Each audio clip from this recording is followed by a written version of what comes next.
Bau badan dapat menjadi mimpi buruk seseorang, tidak hanya mengganggu orang-orang di sekitar dan juga aktivitas saja, tapi juga dapat menurunkan rasa percaya diri. Tidak hanya pria, wanita juga dapat mengalami bau badan. Lantas, apa yang menyebabkan seseorang mengalami bau badan? Dan apakah bau badan dapat menjadi indikasi adanya gangguan kesehatan? Simak perbincangan Dr. Ekles dengan Dr. Ade Satya, spesialis penyakit dalam di segmen kali ini. Ya baik pemirsa, saya sudah bersama dengan Dr. Ade Satya, spesialis penyakit dalam. Apa kabar dokter? Luar biasa Dr. Ekles. Selalu sehat ya? Sehat selalu. Oke dokter, nah kali ini kita membahas mengenai bau badan. Nah ini menjadi momok bagi mungkin masyarakat yang mengalaminya ataupun yang tidak sadar. Mengganggu dia sendiri ataupun mengganggu lingkungan sekitar. Nah bau badan ini menjadi konteks yang menarik dokter, apa sih sebabnya? Jadi bau badan itu memang menjadi momok ya dalam keseharian kita ya. Seringkali kita mendapatkan keluhan ya dari Lingkungan sekitar kita ya. Jadi bau badan itu sebenarnya merupakan salah satu bagian dari tubuh gitu ya. Namun dia menjadi bau yang tidak sedap ketika sudah berlebihan gitu, sudah berinteraksi dengan suatu gangguan pada tubuh itu sendiri gitu, baik secara internal ataupun secara eksternal gitu ya. Jadi secara umumnya, secara fisiologis memang tubuh itu akan mengeluarkan keringat karena adalah fungsi normal gitu. Oke, berarti berasal dari keringat? Betul, awalnya dari keringat itu sendiri gitu. Jadi dari keringat itu sendiri ketika dia keluar, dia berinteraksi dengan bakteri yang ada di kulit. Bakteri di kulit itu kita ketahui kan ada yang bakteri yang normal, ada bakteri yang tidak normal. Ya. Nah, namun apabila pertumbuhan bakteri itu tidak seimbang atau dia menjadi menjadi lebih banyak gitu ya, dia akan mengganggu sekresi dari keringat itu sendiri sehingga menghasilkan bau yang tidak sedap. Itu yang akan menjadikan masalah ya, akhirnya jadi bau badan. Jadi berhubungan gitu, dengan ya. keringat dan bakteri di dalam tubuh ya, atau di kulit ya? Di kulit, betul. Ya. Tapi apakah ada perbedaan laki-laki lebih bau badan atau dari wanita? Katanya karena laki-laki mungkin kegiatan lebih ekstrim atau bagaimana dokter? Iya betul dokter. Memang benar kalau laki-laki lebih banyak menghasilkan keringat ya. Hal ini berkaitan dengan fisiologis dalam badan seorang laki-laki berbeda dengan pada perempuan gitu ya. Jadi fungsi dari keringat itu kan untuk membuat suhu tubuh menjadi lebih rendah gitu atau lebih normal gitu ya. Contohnya pada saat kita syuting ini gitu ya, misalnya udara panas seperti ini kan kita akan otomatis mengeluarkan keringat secara normal gitu ya. Nah pada wanita itu dia mempunyai kontrol lebih tinggi daripada laki-laki sehingga otomatis laki-laki akan lebih banyak berkeringat gitu kan. Itu faktor pertama. Faktor kedua secara gen juga memang mempengaruhi gitu ya. Ketika seseorang memiliki komposisi lemak yang lebih banyak gitu ya. Dan kita ketahui distribusi lemak pada wanita itu lebih banyak sehingga dia lebih gampang untuk menahan panas di dalam badan atau menjaga regulasi suhu tubuhnya sehingga dia tidak gampang juga berkeringat. Itu juga mempengaruhi, itu secara genetiknya juga seperti itu. Jadi udah dari sananya begitu. Udah dari sononya, gitu ya. Jadi secara genetik pun berpengaruh. Ya? Untuk faktor yang lain ada lagi faktor eksternal. Faktor eksternal itu faktor yang didapat. Apa itu? Contoh satu tadi sudah disebutkan, aktivitas. Ya kita ketahui laki-laki lebih banyak ya untuk memang tidak bisa ekstrim, lebih banyak aktivitas ekstrim.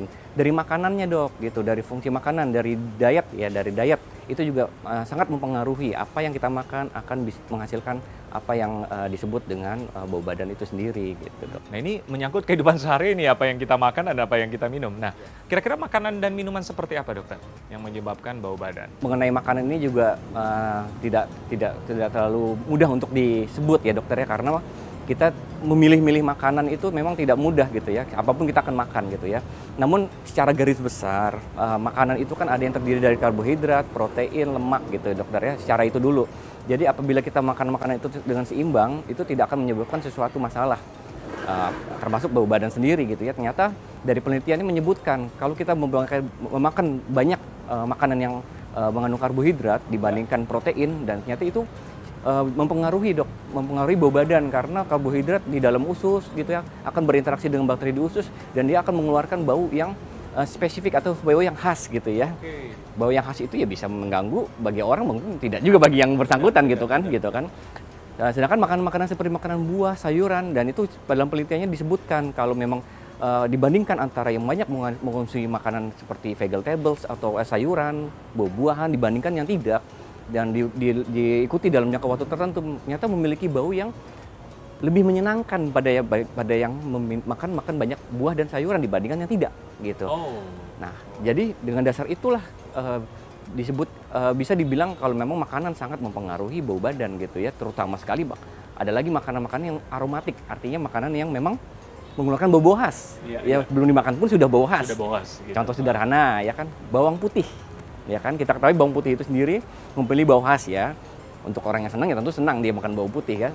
Terutama ini bawang putih yang mentah, dokter. Bawang putih yang mentah dibandingkan bawang putih yang matang itu memiliki tingkat aromatik yang lebih pada yang mentah gitu. Apabila dimakan akan menghasilkan bau yang lebih atau aroma yang lebih menyengat gitu ya. Oke. Jadi memang tadi dokter bilang berarti pertama makanan bisa menyebabkan bau badan. Kedua, pria lebih cenderung. Ya. Kalau masalah kebersihan berarti ya, karena kan keringat dikombinasi dengan bakteri menyebabkan bau badan. Berarti kebersihan seseorang berpengaruh ya? Berpengaruh sekali dokter, karena memang keseimbangan bakteri di kulit kita itu memang dipengaruhi oleh kebersihan kita juga gitu ya di sana. Gitu. Yang paling simpel ya harus sering mandi ya. Ya paling tidak mandi minimal sesuai dengan anjuran lah ya, pagi dan sore gitu. Memang pada kondisi-kondisi tertentu kan memang ada ya tempat di luar sana yang memang mandinya hanya 1 kali sehari ya. Tapi kan memang situasinya tidak seperti kita di Indonesia ini. Dengan cuaca suhu yang lumayan seperti ini gitu ya.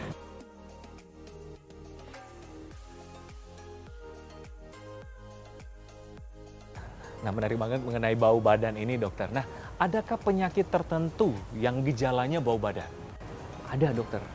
Memang benar itu ya, karena memang beberapa penyakit itu mengeluarkan bau yang khas gitu, dokter ya. Dari penelitian itu, jadi penelitiannya itu diambil pada orang-orang yang sakit tersebut, dipelajari baunya seperti apa untuk mendiagnosis awal. Nah, jadi ada penyakit tertentu yang diagnosis awalnya ternyata dari bau badan. Dari bau ya? itu gitu kan, dari klinisi itu akan melihat oh ini baunya seperti ini. Makanya mungkin bisa dokter kita sering melihat ya, kok dokter ini tahu gitu ya. Mungkin ya karena itu, karena emang penelitiannya emang seperti itu dan memang setelah dibuktikan secara pemeriksaan lain dan itu terbukti emang penyakitnya tersebut. Contohnya misalnya pada pasien dengan yang paling sering nih dokter ya, pasien diabetes mellitus gitu ya. Ya, kenapa? Karena kadar gula yang tinggi gitu ya, insulin yang rendah di dalam badan sehingga badan itu memecah lemak di dalam badan. Nah, lemak di dalam badan itu menghasilkan aroma yang khas. Aroma apa? Aroma asam, dok. Disebutnya aseton gitu ya. Nah, baunya itu sangat khas dan ketika kita sekali mencium bau itu kita akan ingat selama seumur hidup tuh biasanya, dok gitu. Dan itu gampang sekali dikenali gitu. Ada lagi misalnya pada pasien dengan gangguan ginjal gitu ya. Nah, itu juga khas banget ya? Ya, itu juga khas banget gitu, dokter. Mungkin tahu ya, selama pendidikan mungkin dikatakan ya, kita sering dikasih tahu misalnya pada kondisi tertentu itu pasien yang memiliki penyakit di organ tersebut akan memiliki bau yang mirip sama organ tersebut. Nah, pada gangguan ginjal baunya apa? Baunya jelas urium gitu, bau urin gitu ya. Itu juga khas, dok. Itu contoh-contoh sederhana dan ada lagi penyakit-penyakit yang jarang, yang langka seperti gangguan dari penyakit yang memecah enzim tertentu ya, itu akan juga memiliki bau khas ya, baunya manis, dok. Baunya bau seperti apple syrup. Nah, makanya penyakit disebut sindrom maple syrup gitu. Itu baunya manis gitu.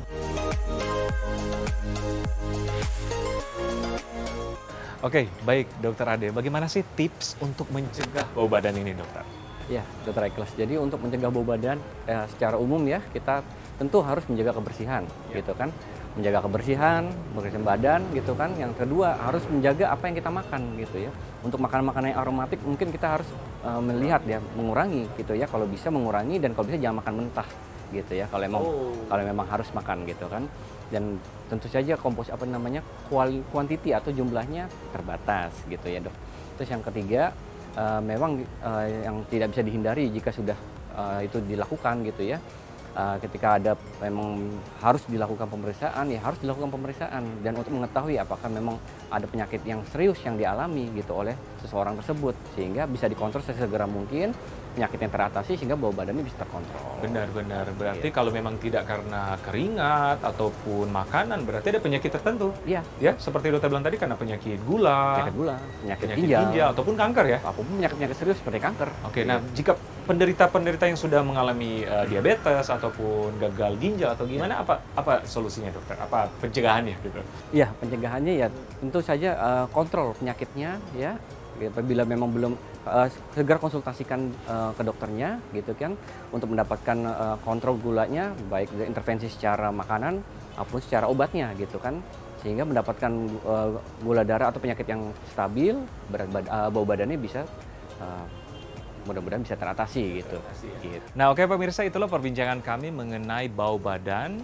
Jadi memang tindakan pencegahannya seperti tadi ya, jaga kebersihan dokter, mandi secara teratur, makanan juga harus dijaga, apalagi yang konteks bawang-bawangan ya. Ya, yang aromatik. Aromatik, dan bagi Anda yang memiliki penyakit-penyakit tertentu seperti gula, diabetes, ataupun penyakit ginjal, otomatis tindakan pencegahan dan kontrol secara teratur sangat diperlukan. Betul. Ya, terima kasih Dokter Ade. Sama-sama, Informasinya Dr. Ekles. sangat luar biasa. Oke pemirsa, saya Dr. Ekles bersama Dr. Ade Satya, spesialis penyakit dalam untuk Hidup Sehat Plus.